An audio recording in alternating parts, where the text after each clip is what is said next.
panalangin ng pamumunahan ni Erica. Magsiyo ko po ang lahat. Lord God, nandito po kami sa inyong harapan upang humingi ng mga dalangin na naway gabayan niyo po kami sa araw na ito.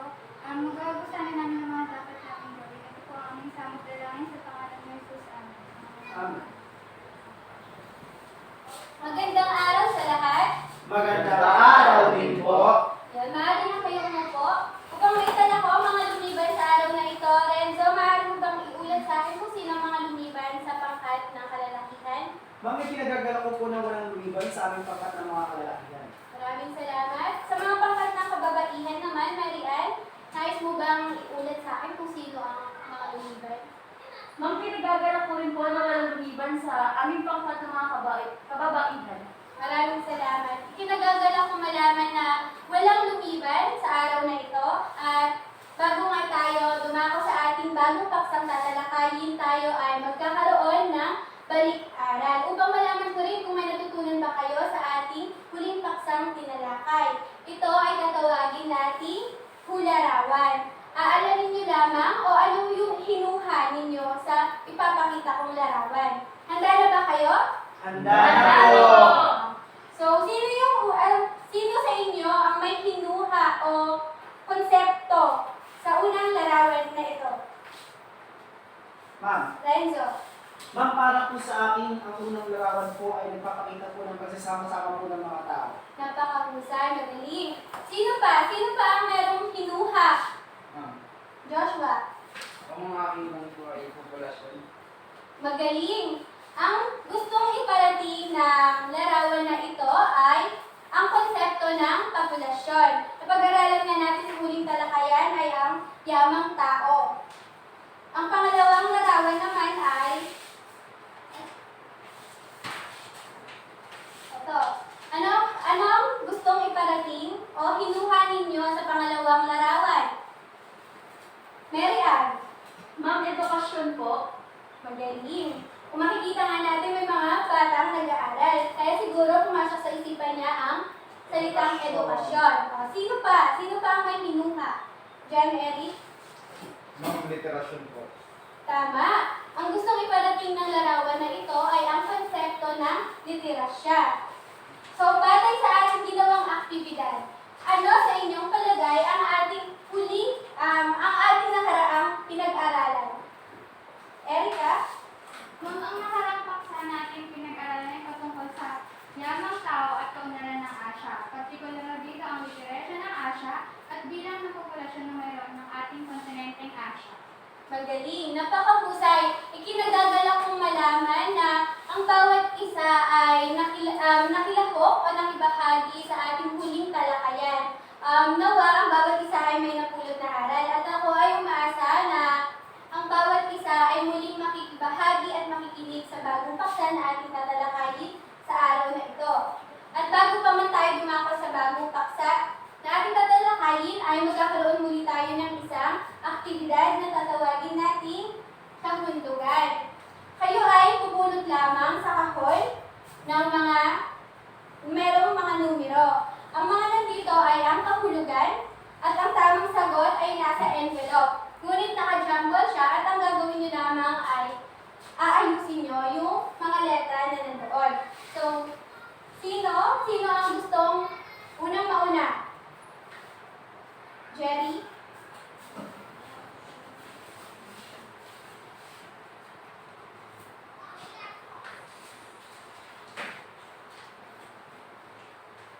Ay, paunahin balayan ng pagkakangkat at pagkakalandan ng mga grupong ilong distribo.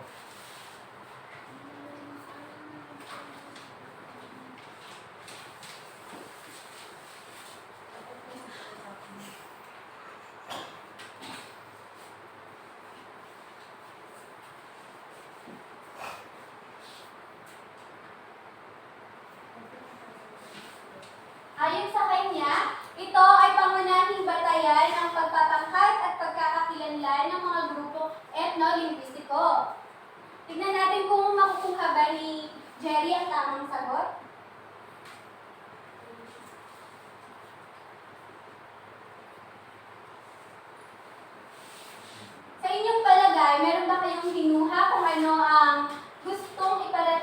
kahulugan na ito.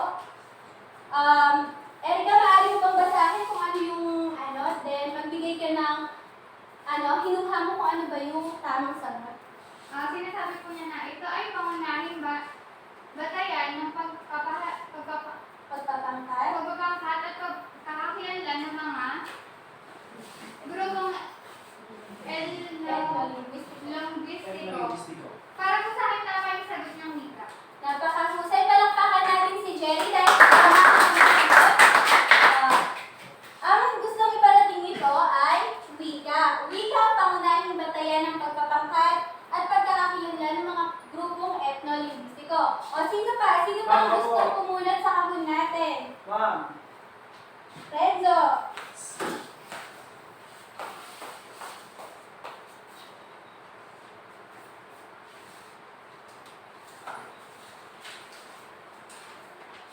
Ito ay tumutukoy kung saan ang kahulugan ng salita at pangungusap ay nagbabago batay sa tono ng pangungusap. 4.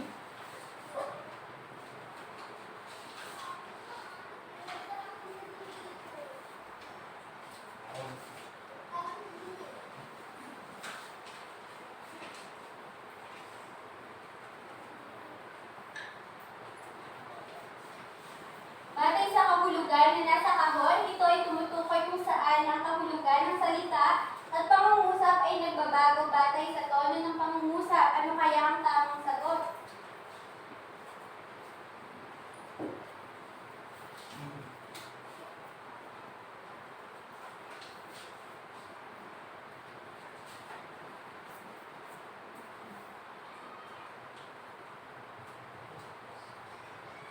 Naulan po, Mada. Magaling! Tama ang sagot ni Renzo. Palakpakan natin si Renzo. O, para sa pangatlo, sino? Sino ang gustong bumunot sa kahon? Janet.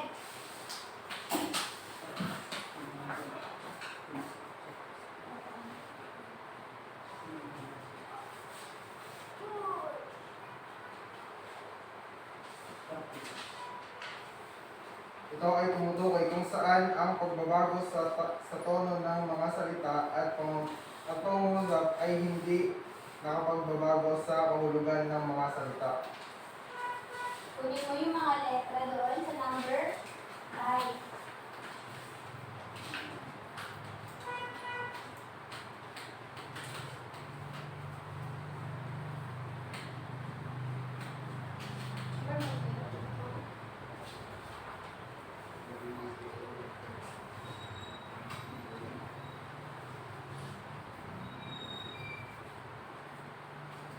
Batay sa kanya, yung kahulugan na nabunot niya sa kahon, ito ay tumutukoy kung saan ang pagbabago sa tono ng mga salita at pangungusap ay hindi nakapagbabago sa kahulugan ng mga salita.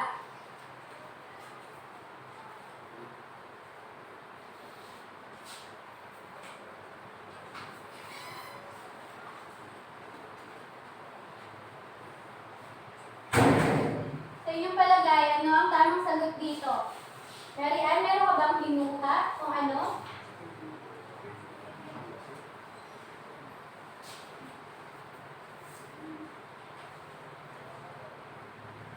Sariling hinuha mo lang. Ano sa palagay mo ang tamang sagot?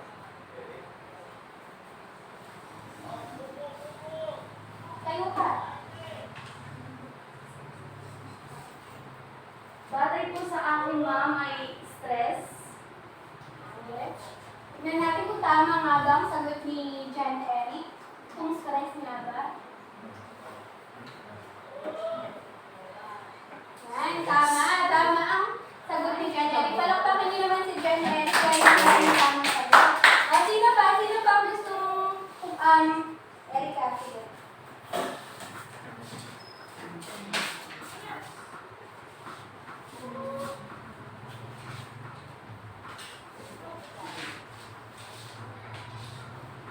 Ito ay tumutukoy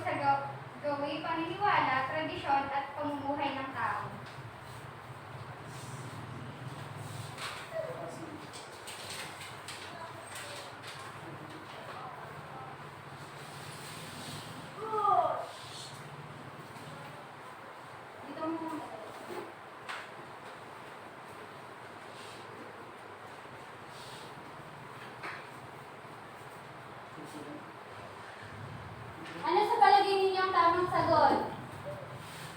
Renzo, meron ka bang alam kung anong tamang sagot? Ma'am, ito, para po sa akin, siguro po ito po yung kaugalian ng tao, kaya po yung kultura. Tama. Kung titignan natin, maaaring sagot ay kalinangan. Diba? Kasi tumutukoy ito sa gawi o paniniwala ng tao.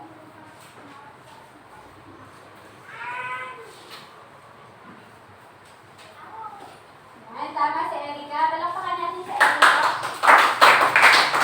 Oh, sino pa? Mary Ann? Huli na tong pahulugan na nasa kapon. Ang basihan ng konseptong ito ay pagkakapareho sa wika, pinanggalingan, pag-unlad ng pangkasaysayan at tradisyon at paniniwala.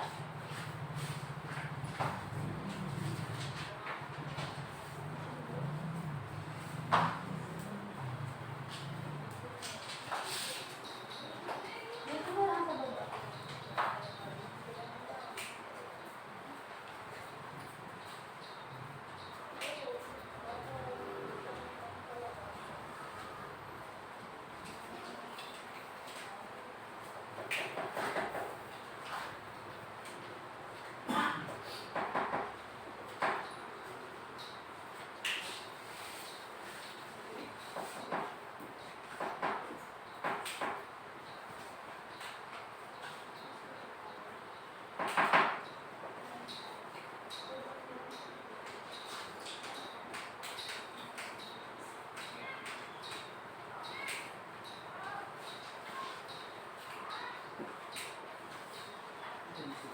Meron ba kayong kinuha kung ano gustong iparating na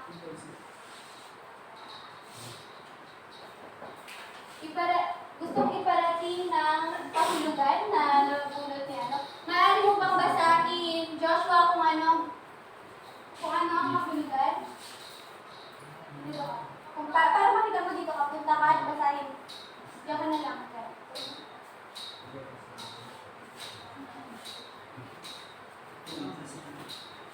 Ang basihan ng konsepto, ito ay pang-pareho sa wika. Pinangangailangan pag-unlad ng pagsasaysayan at tradisyon at paniniwala. Sa inyong palagay, sino makakatulong kay Mary Ann kung ano nga ba talaga ang tamang sagot? Mukhang nahihirapan si Mary Ann. Ma'am, intensive. January. Ma'am, ethnicity. Ethnicidad. Tama. Intensive daw. Mary Ann, ethnicity daw ang sagot. Intensive.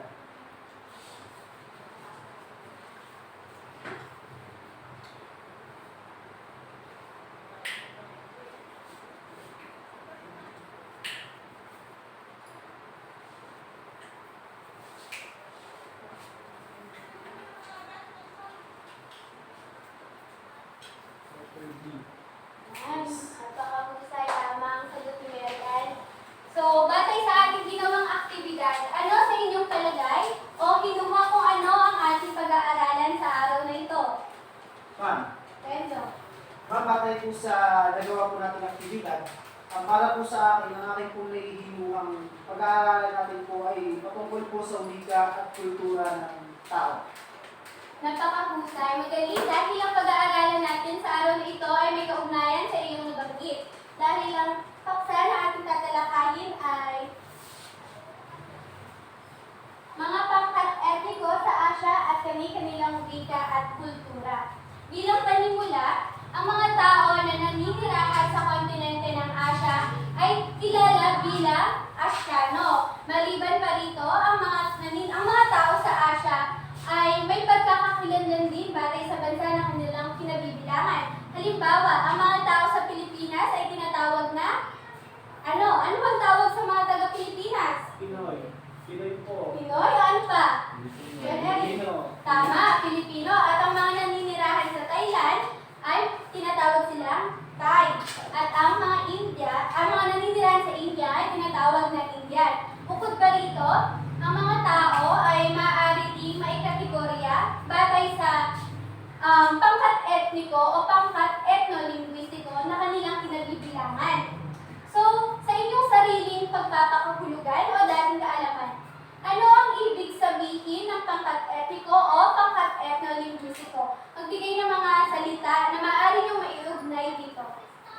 So, Mary Ann? Ang pangkat etniko ay tumutukoy sa kanilang mga sariling lipunan. Magaling. Ano pa? Ano bang maaari niyong iugnay dito? Joshua? Ma'am, kultura po. Tama. Ano pa? Ano pa? Maliban sa kultura, ano pa? Ma'am, Sige, Renzo? ma'am, salita po o yung kanila pong wika. Magaling. Bale, kung titignan natin, ang pangkat etniko, ito ay tumutukoy sa pangkat ng tao na may pagkakapareho sa wika, kalinangan o kultura na nagbibigay ng natatanging pagkakakilanlan sa kanila. Samantala, ang pangkat etno-linguistiko naman ay hindi nagkakalayo sa pagpapakahulugan sa pangkat etniko dahil ito ay tumutukoy din sa pangkat ng tao na may pagkakapareho sa wika na kanilang binibigkas o sinasalita sa isang lipunan. So, ayun. Bali dito, bago tayo dumako sa paksa na ating tatalakayin, magbibigay muna ako ng mga halimbawa ng mga pangkat etniko na matatagpuan sa Asya. Ito itong mga ito. Maaari mo bang basahin, Erica? Dravidian, Sanhales, Indo-Aryan, Turkey. Yan, tama. Dravidian, Sinhalese, Indo-Aryan, at Turkey. Sa wika naman,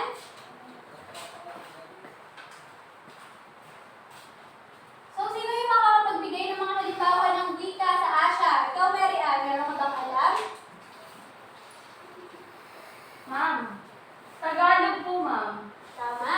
So, ito yung mga halimbawa. Tagalog, Bengali, Greek, Khmer, Mandarin, at Dari. Ito naman ang mga pangkat etno-linguistiko sa Asya.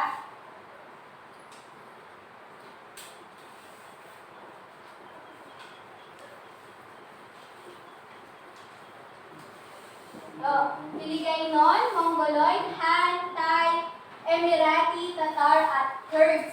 And para mas lubos nating maunawaan ang ating paksa na tinatalakay ngayong araw ay magkakaroon tayo ng isang pangkatang gawain. So magkakaroon tayo sa klase natin, papangkatin ko kayo sa 4. So ang unang grupo ay si Erica at si Joshua, magsama na lang kayo. Ang pangalawang pangkat ay si John Eric. At ang pangatlong pangkat ay Mary Ann. Pang-apat na pangkat ay si Renzo. So, bibigyan ko kayo ng mga CP na inyong susuritin at bibigyan ko kayo ng 10 minuto para gumawa ng inyong output.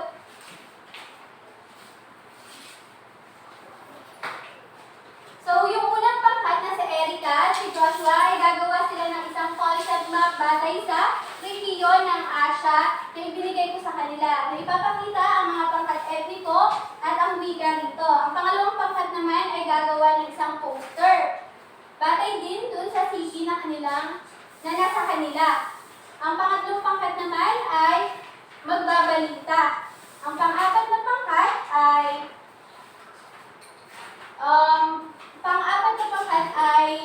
gagawa ng infographic. Nauunawaan niyo ba o medyo magulo? Magtaas ng kamay kung magulo ba o hindi niyo nauunawaan. Okay na po, ma'am. Nauunawaan Nawalan na? po, O, ma'am. sige. Bibigyan ko kayo ng 10 minuto para magsimula.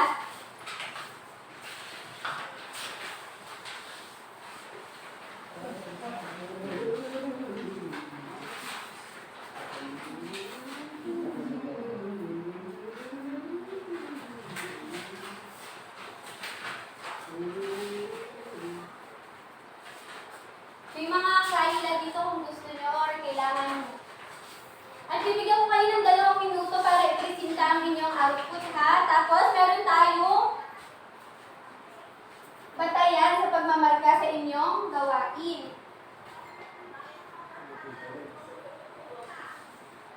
Kami may presenta po ng lahat ko. Bali, bawat pangkat is ipipresenta nila sa harapan ang kanilang output.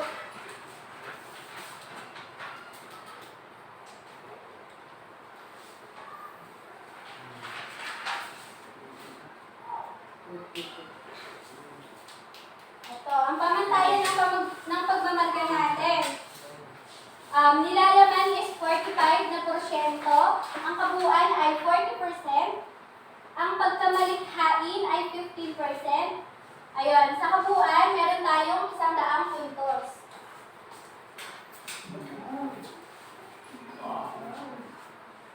Tapos ka na ba, Mary Ann? Yes, ma'am. Ang dadagan? Yes po. Sana po lang galing-galing. Kung meron kayong katanungan, sabihin nyo lang sa akin.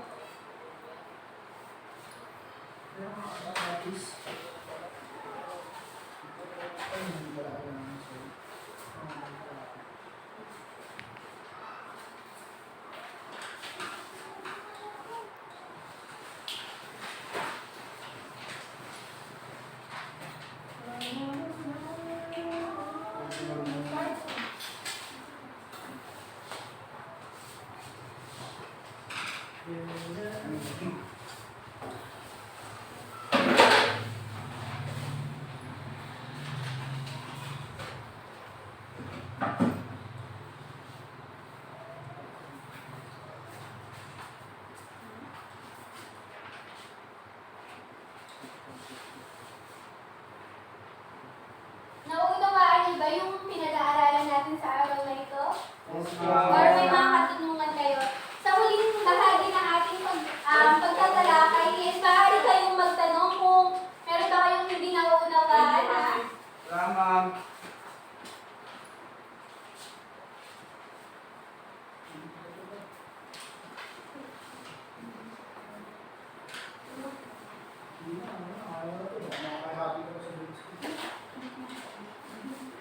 Mayroon na lamang kayong 5 minuto sa paggawa.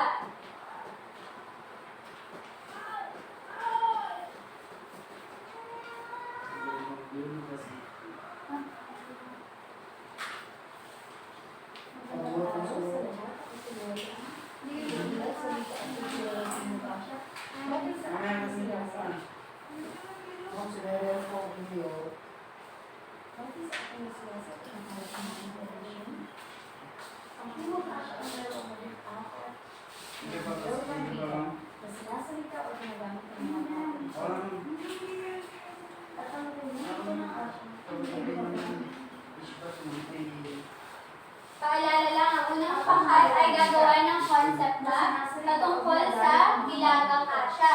Ang pangalawang pangkat naman ay poster. Ang pangatlong pangkat ay magbabalita. At ang huling pangkat naman ay gagawa ng infographic patungkol sa wika at kultura ng ano man sa'yo, Kanlurang Asya. Opo, madam. Kanlurang Asya po. Meron na lamang kayong 4 na minuto.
Di pa po, madam. Isang minuto po, madam.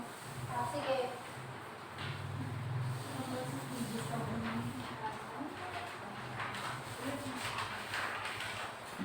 Maaari na yata magpresenta tapos na ang unang pangkat. Tapos na po kami. So, sige, umpisahan na natin ang pagpipresenta. Unang pangkat natin yung pagpipresenta ang inyong ginawang output. Yes, ma'am.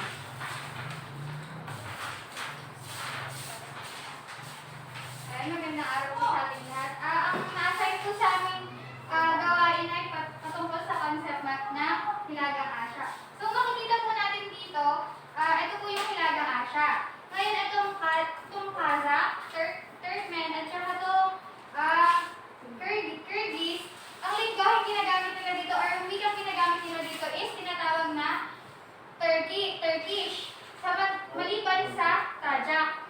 Samantala, makikita natin na itong Uzbek na ito nasa taas siya kasi siya yung pinakamalaking grupo makikita natin sa gitnang Asya. Ang wikang ginagamit naman nila dito is tinatawag na Turkey.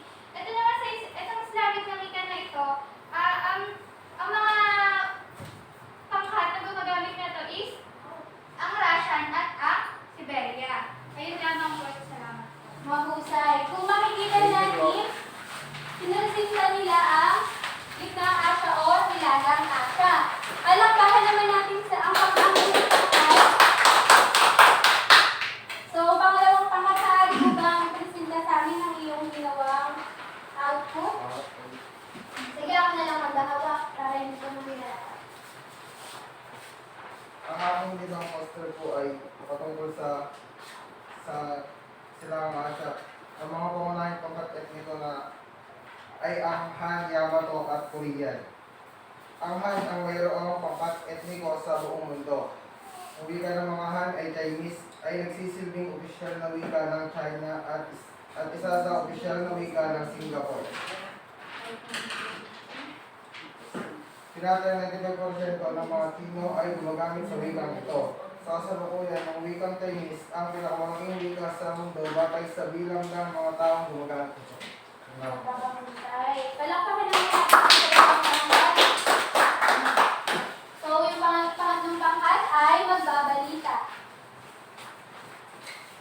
Magandang araw po sa lahat. Ako si Mary Ann, mag-uulat sa wika at kultura ng Timog Asya. Batay sa aking mga nasiyasat at nakalap na impormasyon, ang Timog Asya ay mayroong 14 na mayoryang wika na sinasalita o ginagamit ng mga tao dito. At ang rehiyong ito ng Asya ay higit na makikita ang pagkakaiba sa mga pangkat ng tao. Ilan lamang sa mga dahilan nito ay ang pagkakaiba ng kapaligiran, kabilang ang klima, anyong lupa at likas na yaman. At ang bansang India, na kabilang sa rehiyong ito, ay binubuo ng ilang daang pangkat etniko. Dahil sa masalimuot at komplikado ang komposisyon ng mga pangkat etniko sa India, inuugnay lamang ng mga tao rito ang sarili sa kanilang rehiyon. Sa halip na pangkat etniko, sa Timog India nangingibabaw ang kulturang Dravidian. Dahil na rin sa pangingibabaw ng wikang Dravidian, sa Sri Lanka naman ay may dalawang pangunahing wika, ang Sinhalese at Tamil. Ang Dzongkha naman ang pambansang wika sa Bhutan. Ito lamang ang aking balita na nakalap. Magandang araw. Nag-iiwan ng mga katagang tayo ay maging bukas sa pagtuklas ng kultura at wika ng ibang bansa upang mapalawak ang ating kaalaman. Salamat. At ang huling pangkat ay ipipresenta ni Renzo. Ma'am.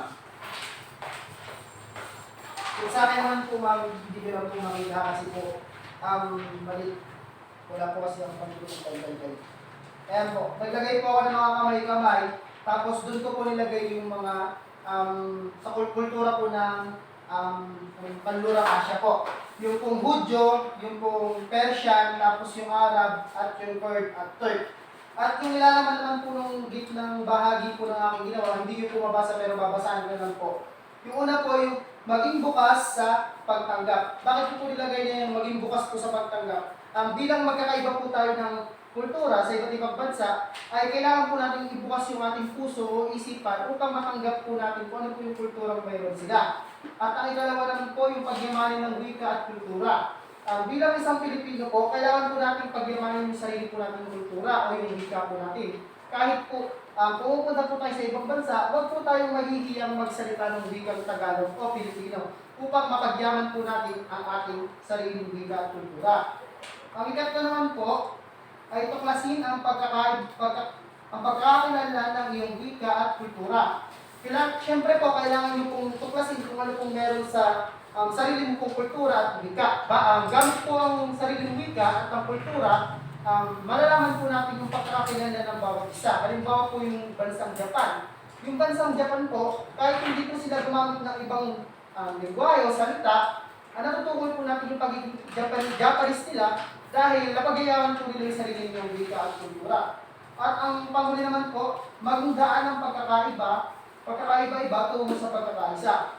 Di ba po meron po tayong tinatawag na UN o United Nations? Doon po, meron pong iba-ibang bansa at iba-ibang tao, iba't-ibang lahi. Pero nagiging daan po yun upang mapag-isa po tayo. Kaya po, kung meron po tayo nagaganap ng mga palarong pambansa, tulad po ng ASEAN, ay nagiging isa po yung layunin ng bawat bansa kahit po meron po tayong pagkakaiba. Yun lamang po. Magaling na nakakita naman. So, tapos na tayo doon. So, ngayon, upang lubos na maunawaan or makita ko kung may natutunan ba talaga kayo sa ating ginawang talakayan o mga aktibidad, tayo ay may may pangwakas na gawain. Tinatawag ko itong katuhan ng tanong at sagot. Inaasahan ko na ang lahat ay makikita dahil graded recitation to So, ang unang tanong, ano ang madalas na batayan sa pagpapangkat ng isang lahi? Sino? John Eric.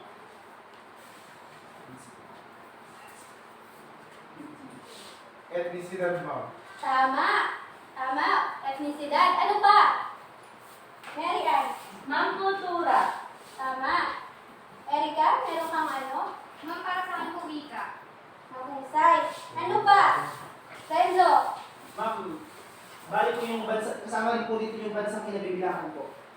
Mahusay. Nakakahusay. Talaga namang meron kayong natutunan. So, ang pangalawang tanong ko is ano ang gampanin ng wika sa pagkakakilanlan ng isang pangkat etniko? Mary Ann. Sa pamamagitan po ma'am ng wika, nakikipagtalastasan sila sa kapwa nila. Ito rin ang sumasailalim sa kanilang buhay.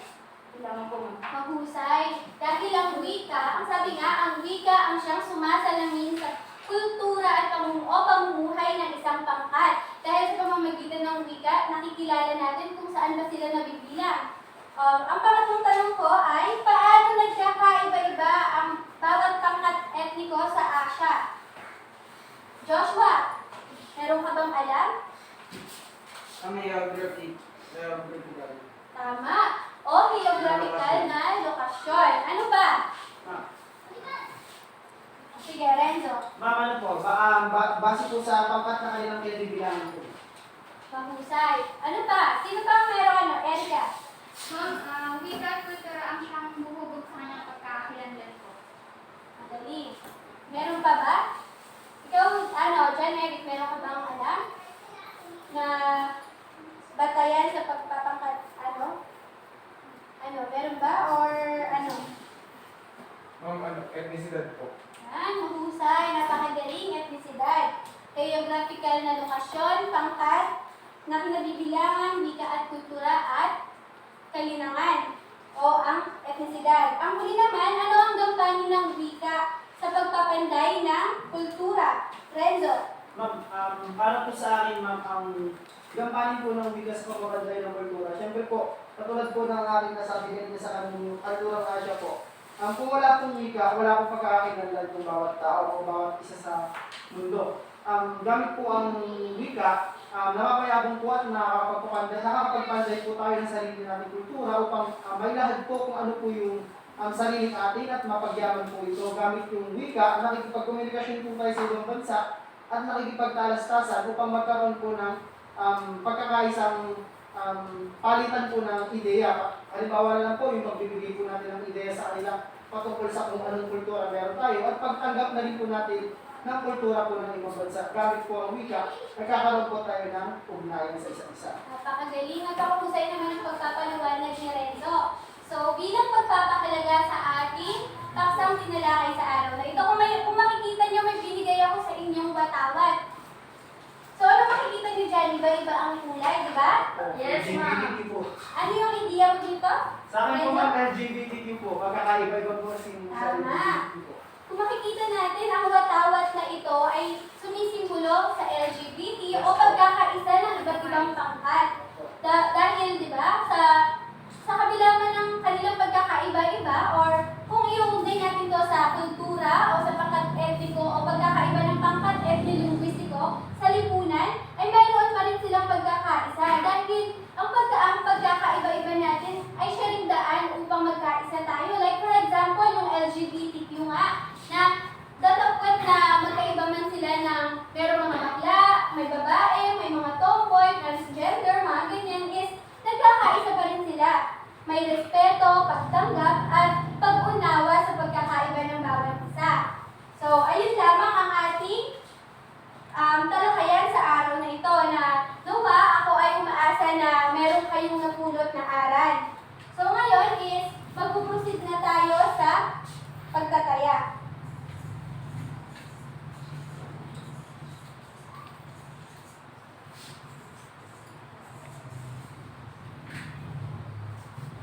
Ay, bali, ano pa? Gusto ko palang malaman sa inyo kung ano ba sa palagay ninyo ang naging gampanin ng wika at pagkakaiba-iba tungo sa pagkakaisa. Sa sarili nyo lang na pananaw.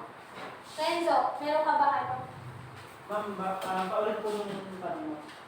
Sa tingin mo, ano yung naging gampanin ng wika tungo sa pagkakaisa at makilala ang isang kultura ng isang pangkat etno-linguistiko o pangkat etniko? Ayun po ma'am, tulad po ng sabi ko kanina ma'am, gamit po yung wika, napapayabong po natin yung pagkakaisa-isa po at pagkakaroon po ng ugnayan ng bawat bansa. Tama. Isa ko pang tanong is bilang isang mag-aaral, paano nyo na ipapakita o napapahalagahan ang kultura at wika ng isang tao o pangkat? O sabihin na natin ng sarili nyong kultura. Paano nyo napapahalagahan?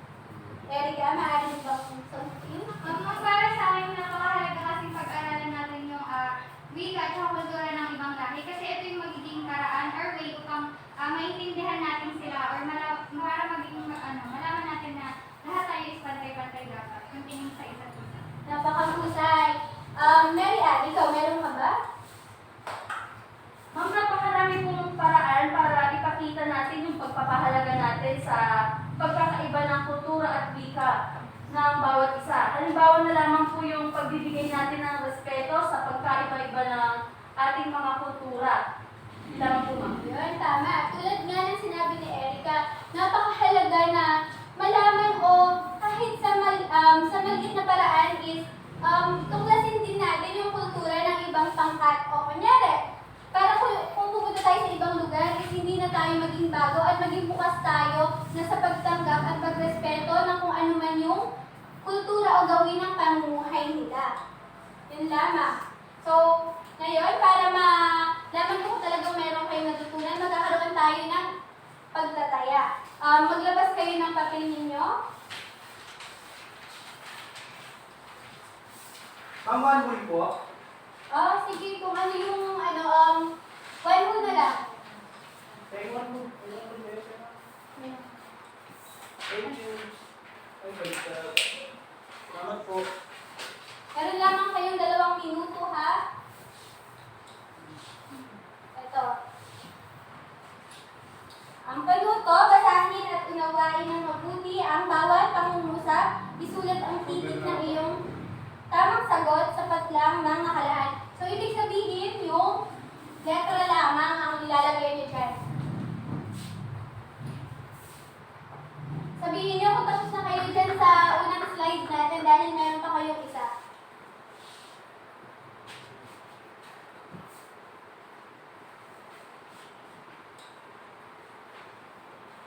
Ayan, tapos na ba dito? Tapos na? Yes, Yes, ma'am. Thanks po. Ayan.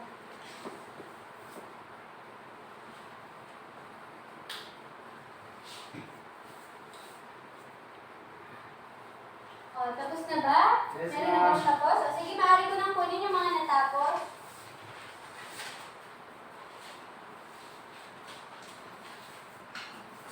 Tapos na ba, Renzo?